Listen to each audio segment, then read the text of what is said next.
Hello friends, स्वागत है आप सभी का मेरे इस चैनल में। मेरा नाम है डॉक्टर अंजुल और आज के इस वीडियो का टॉपिक होने वाला है बहुत ही इम्पोर्टेंट, जो कि है ऑस्टियोआर्थराइटिस।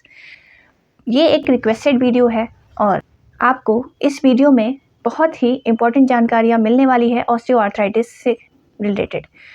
तो आप सभी से अनुरोध है कि आप अंत तक मेरे साथ ज़रूर बने रहें। तो आइए शुरू करते हैं वीडियो। तो दोस्तों, ऑस्टियोआर्थराइटिस जो है एक तरह की क्रॉनिक और प्रोग्रेसिव डिसीज़ है। क्रॉनिक का मतलब कि ये बॉडी में बहुत ज़्यादा दिनों तक बनी रहती है। प्रोग्रेसिव मतलब कि ये एक जॉइंट पे ही नहीं रुकती। ये जॉइंट्स की डिसीज़ है और एक जॉइंट्स अफेक्ट होगा, फिर दूसरा, तीसरा, इस तरह से ये प्रोग्रेस करती ही जाएगी बीमारी बॉडी में। तो इसका आपको ट्रीटमेंट जितनी जल्दी शुरू करवा सकते हैं उतना अच्छा होता है। और जो ये बीमारी है ज़्यादातर महिलाओं में अधिक देखी जाती है यदि आप तुलना करें इनकी पुरुषों से। यह एक तरह की ऑटोइम्यून डिसीज़ है जिसमें आपके जॉइंट्स जो हैं बहुत ज़्यादा पेनफुल, स्वेलिंग वाले हो जाते हैं और आपका मूवमेंट जो है बहुत ज़्यादा अफेक्ट होता है। जानते हैं कि आखिर ये ऑस्टियोआर्थराइटिस है क्या। तो दोस्तों, जब भी किसी को किसी तरह का इन्फेक्शन होता है, मान लीजिए बैक्टीरियल इन्फेक्शन हुआ, वायरल इन्फेक्शन हुआ, तो हमारा इम्यून सिस्टम क्या कहता है? हमारा इम्यून सिस्टम वहाँ पर जाता है, उस इन्वेडर को ख़त्म करने के लिए वहाँ पे केमिकल्स रिलीज़ करता है और उन्हें ख़त्म कर देता है।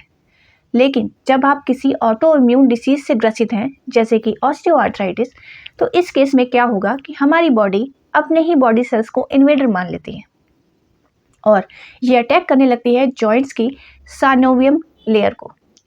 ये वो लेयर है जो कि आपके जॉइंट्स के लिए तरल पदार्थ बनाती है, जिससे कि जो जॉइंट मूवमेंट्स हैं वो बहुत ही स्मूथली हो सकें। जो इम्यून सिस्टम है वो इस पे केमिकल्स रिलीज़ करता है इसको डिस्ट्रॉय करने के लिए, जिसकी वजह से जो ये लेयर है, इसको साइनोवियम कहा जाता है, ये इन्फ्लाम्ड हो जाती है।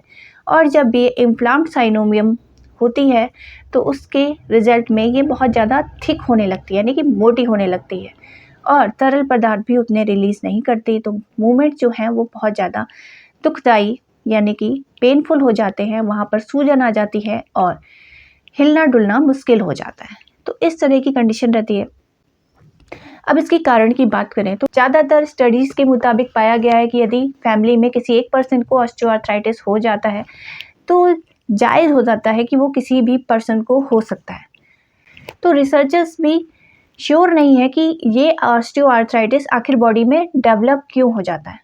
रिसर्चर्स का मानना है कि हमारी बॉडी में कुछ जीन्स होते हैं जो कि इसके लिए जिम्मेदार होते हैं।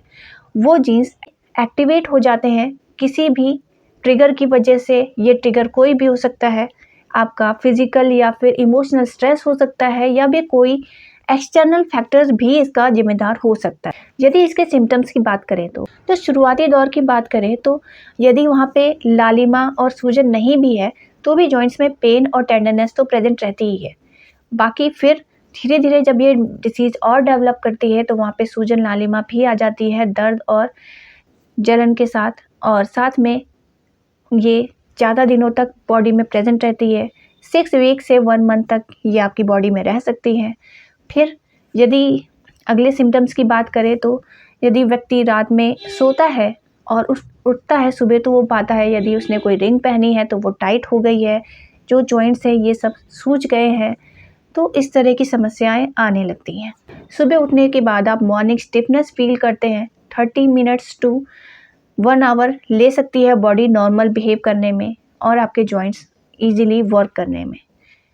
अक्सर एक से ज़्यादा जॉइंट इन्वॉल्व रहता है और ऐसा देखा गया है कि जो स्मॉल जॉइंट्स हैं वो टिपिकली ज़्यादा इन्वॉल्व होते हैं इसमें पहले, जैसे कि उंगलियों के जोड़, पैरों के उंगलियों के जोड़, तो ये सब पहले शुरू होता है। यहाँ पे सोने में भी दिक्कत हो सकती है इन दर्दों के कारण, और नमनेस, टिंगलिंग और बर्निंग भी फील हो सकती है आपको हाथ पैरों में। Same joints on both side आप देख सकते हैं कि दोनों में पेन हो रहा है।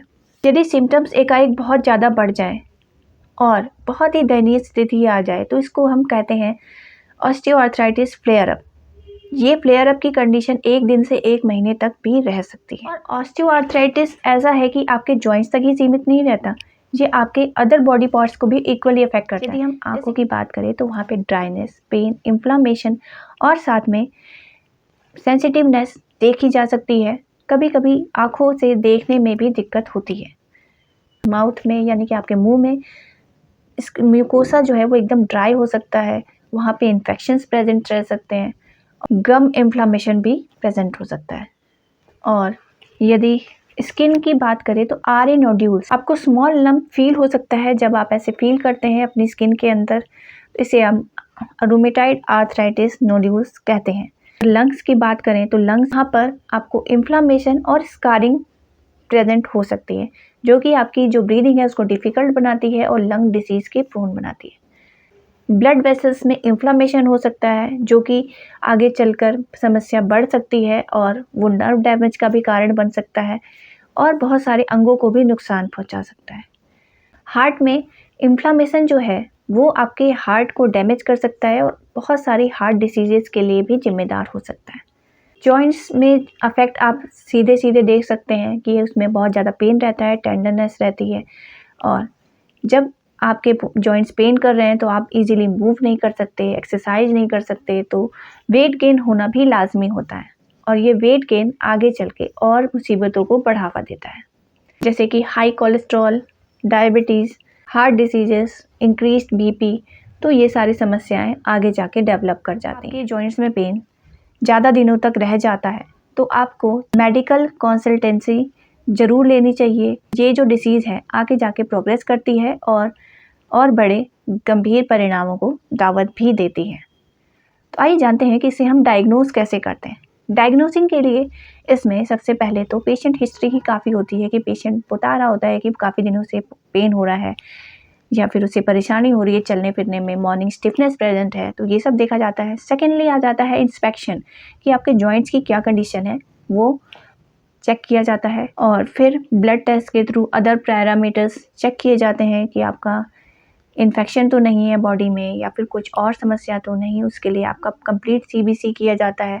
और कुछ ऑस्टियोआर्थराइटिस स्पेसिफिक टेस्ट होते हैं, जैसे कि सी रिएक्टिव प्रोटीन, जो कि बहुत ज़्यादा बढ़ जाता है जब भी कोई बॉडी में इन्फ्लामेशन प्रेजेंट हो। सेकेंडली ईएसआर भी एक बड़ा पैरामीटर है जो कि आपके बॉडी में कहीं इन्फ्लामेशन प्रेजेंट हो तो उसे इंडिकेट करता है। और आरएफ फैक्टर्स को टेस्ट किया जाता है, जो कि 80% पीपल्स में पॉजिटिव ही रहता है। और इमेजिंग टेस्ट किए जाते हैं जॉइंट्स की कंडीशन देखने के लिए, जैसे कि एक्सरे हो गया, उसका एमआरआई हो गया या फिर सीटी स्कैन हो गया। इस तरह के टेस्ट यूज़ किए जाते हैं कि वहाँ पर कितनी डिफॉर्मिटीज़ हो चुकी हैं वो जानने के लिए। तो इन चीज़ों से हम डायग्नोस कर सकते हैं कि ये समस्या कितनी गंभीर है या फिर क्या समस्या है। तो इस तरह से यदि ऑस्टियोआर्थराइटिस डायग्नोस हो जाता है तो उस कंडीशन में आपको क्या करना है, आइए वो भी जान लेते हैं। यदि आपको डायग्नोस हो गया है तो आपको रेस्ट और एक्सरसाइज में संतुलन बनाना है, यानी कि जब आपको पेन हो रहे हैं तो आपको रेस्ट करना है, जब पेन कम हो रहे हैं या फिर नहीं हो रहे हैं उस समय एक्सरसाइज को करना है। पहले ही दिन बहुत ज़्यादा एक्सरसाइज नहीं करनी है, किसी आप फिजियोथेरेपिस्ट की सहायता ले सकते हैं अपनी एक्सरसाइज के लिए कि आपको क्या करना है क्या नहीं, वो आप उससे समझ सकते हैं और डेली बेसिस पे आप उसे मेंटेन करें। सेकेंडली, अगर आप स्मोकिंग करते हैं तो तुरंत क्विट कर दें, क्योंकि स्मोकिंग जो है ऑस्टियोआर्थराइटिस को बढ़ावा देता है। थर्डली, आप अपनी जो डाइट है उसको बैलेंस करें और जो चीज़ आपको दिक्कत कर रही है उससे आप बचें। फोर्थली, आपको स्ट्रेस रिलीव करना है बॉडी का, यानी कि आपको मेंटल स्ट्रेस हो रहा है तो उसे रिलीव करें थ्रू योगास एंड मेडिटेशन। ये बहुत ज़रूरी है क्योंकि कुछ नहीं पता कि क्या चीज़ आपके इस ऑस्टियोआर्थराइटिस का कारण है। तो आप अपने आप को काम डाउन करने की कोशिश तो ज़रूर करें। यदि पेन हो रहे हैं उस समय आप हॉट या फिर कोल्ड कंप्रेस यूज़ कर सकते हैं। हॉट कंप्रेस जो है क्रॉनिक केसेस में ज़्यादा रिलीफ प्रदान करते हैं। यदि आपकी कंडीशन एकदम एक्यूट है, यानी अभी अभी दर्द उठा और बहुत तेज़ दर्द हो रहा है, उस समय आप आइस पैक्स यूज़ कर सकते हैं, जिससे कि जो नर्व्स एंडिंग हैं वो सिकुड़ जाएंगी और वो आपको थोड़ा सा बेटर फील कराएंगी। तो अक्सर देखा जाता है कि ठंड में ऑस्टियोआर्थराइटिस की पेशेंट की जो समस्या है वो बहुत ज़्यादा हद तक बढ़ जाती है। तो ऐसे मौसम में व्यक्ति को अपने आप को गर्म रखने की पूरी कोशिश करनी चाहिए, जिससे कि ये समस्या और ना बढ़े। अब आइए जानते हैं होम्योपैथी आपकी कैसे हेल्प कर सकती है। ज़्यादातर मेडिकल सिस्टम का मानना है कि ऑस्टियोआर्थराइटिस लाइफ लॉन्ग रहता है, लेकिन होम्योपैथी क्लेम करती है कि ये ठीक हो सकता है। ये एक दिन में तो नहीं होगा, कई सीटिंग लग सकती है। मैं ये बिल्कुल क्लेम नहीं करते कि आप आएंगे और 2 दिन में ही 2 सिटिंग में ही आपका जो ऑस्टियोआर्थराइटिस है वो ठीक हो जाएगा, लेकिन with consistency and regular treatment, proper treatment, we can cure it. तो आइए कुछ मेडिसिन्स हैं जो कि मैं आपको जानकारी के लिए बता सकती हूँ कि जो आपको सूट कर सकती हैं और कैसे काम करती हैं, जिससे कि आप समझ पाएँ कि होम्योपैथी कितनी प्रिसाइज़ है, कितना ज़्यादा आपको इंडिविजुअलाइज़ करके आपकी सिम्पटम्स को रिलीव कर सकती है। तो आइए जानते हैं कुछ मेडिसिन। सबसे पहली मेडिसिन है कॉस्टिकम। आइए इसकी डिटेल्स जानते हैं। तो ये मेडिसिन जो है ऑस्टियोआर्थराइटिस के लिए सबसे ज़्यादा रिकमेंडेड मेडिसिन है। तो इसमें क्या होता है, पेशेंट जो है डिसीज़ के साथ वीक होने लगता है और वो फील करता है कि उसके मसल्स जो हैं वो भी वीक हो रहे हैं।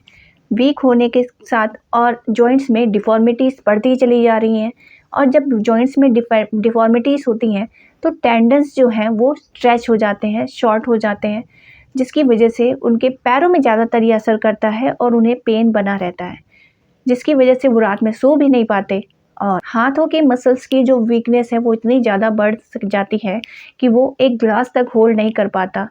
ये एक सिचुएशन हो जाती है पेशेंट की। तो वहाँ पर पेशेंट अपने जॉइंट्स को है वार्म रखना चाहता है, यानी कि गर्माहट देना चाहता है, जिससे कि उसको पेन में आराम मिलता है। तो ऐसे में आप यूज़ कर सकते हैं कॉस्टिकम की 200 पोटेंसी। इसे आप सुबह शाम यूज़ करते हैं 2 ड्रॉप्स ऑन टंग, तो आपके जो सिम्टम्स हैं वो रिलीव होने लगते हैं, यदि सारे सिम्टम्स मैच करते हैं तो। सेकंड मेडिसिन आ जाती है कॉलोफाइलम। तो कॉलोफाइलम यूज़ होती है स्मॉल जॉइंट्स के लिए अपेक्षा में बड़े जॉइंट्स के, यानी कि अगर आपके स्मॉल जॉइंट्स पेन कर रहे हैं, आप महिला हैं, तो आप इसे यूज़ कर सकते हैं। इसमें जो है इसके जो फिंगर्स हैं हैंड और लेग्स के, इसके जॉइंट्स अफेक्टेड ज़्यादा रहते हैं। साथ में पेन शिफ्टिंग रहता है, यानी कि अभी राइट साइड में हो रहा है तो लेफ्ट में होने लग गया, हाथ में हो रहा है तो पैर में होने लग गया। यदि ऐसी समस्या है तो आप यूज़ कर सकते हैं कॉलोफाइलम 30। इसको आप सुबह दोपहर शाम यदि 2-2 बूंद लेते हैं तो फिर आपको रिलीफ मिलता है। नेक्स्ट मैडम पाल है। ये ज़्यादातर ऑस्टियोआर्थराइटिस के केसेस में यूज़ की जाती है जब जो आर्थराइटिस है वो आपका शुरू हो रहा है फीट्स में। फीट्स के फिंगर्स जो हैं स्वॉलन हैं, इन्फ्लाम्ड हैं और पेन हो रहा है उनमें, और वो धीरे धीरे करके ऊपर की तरफ बढ़ रहा है, यानी कि जब अब वो आपके एंकल्स में आ गया है तो इस तरह से ये प्रोग्रेस कर रहा है। और जो लेडम पाल का पेशेंट है उसकी बॉडी पूरी ठंडी पड़ी रहती है, लेकिन वो कभी भी कंबल ओढ़ना पसंद नहीं करता। तो ये इसका कैरेक्टरिस्टिक सिम्टम है कि वो कवर्ड होना बिल्कुल भी पसंद नहीं करता, कितनी भी बॉडी ठंडी हो जाए या कितना भी ठंड से उसे परेशानी हो जाए। और यदि आपके सिम्टम्स जो है फीट से ट्रैवल होके ऊपर की बॉडी में आ रहे हैं, जॉइंट में, इस तरह से अगर आपकी डिसीज़ प्रोग्रेस कर रही है तो आप लेडम पाल कंसीडर कर सकते हैं। इसकी भी आपको 30 potency 2 drops on tongue 3 times a day अगर आप लेते हैं तो आपकी समस्याएं सॉल्व हो जाएगी। मेडिसिन है ब्रायनिया। तो ब्रायनिया बहुत ही वेल नोन मेडिसिन है फॉर द पेन। तो ये मेडिसिन जो है ज़्यादातर आपकी जब मेम्ब्रेन्स जो है म्यूकस मेम्ब्रेन जब ड्राई होने लगती हैं उस समय काम में आती हैं। तो इसी तरह का सिचुएशन हम देख सकते हैं आर्थराइटिस की कंडीशन में भी। ज़रा सा भी मूवमेंट ब्रायनिया के पेशेंट से बर्दाश्त नहीं होता, थोड़ा सा भी हिलने डुलने पे उसके पेन्स और बढ़ जाते हैं। Complete rest is the only position where he finds relief. उसका मुंह सूखता है, मुंह सूखा रहता है और बहुत ज़्यादा देर पे बहुत ज़्यादा पानी पीने की वो इच्छा रखता है। और जो भी जॉइंट्स अफेक्टेड हैं वो बहुत ज़्यादा स्वॉलन रहते हैं और उनमें लालिमा रहती है और दर्द तो बना ही रहता है। तो यदि ऐसी सिचुएशन है तो आप यूज़ कर सकते हैं ब्रायनिया को 30 पोटेंसी में 2 ड्रॉप अपने टंग पे लेके यूज़ कर सकते हैं 3 टाइम्स अ डे।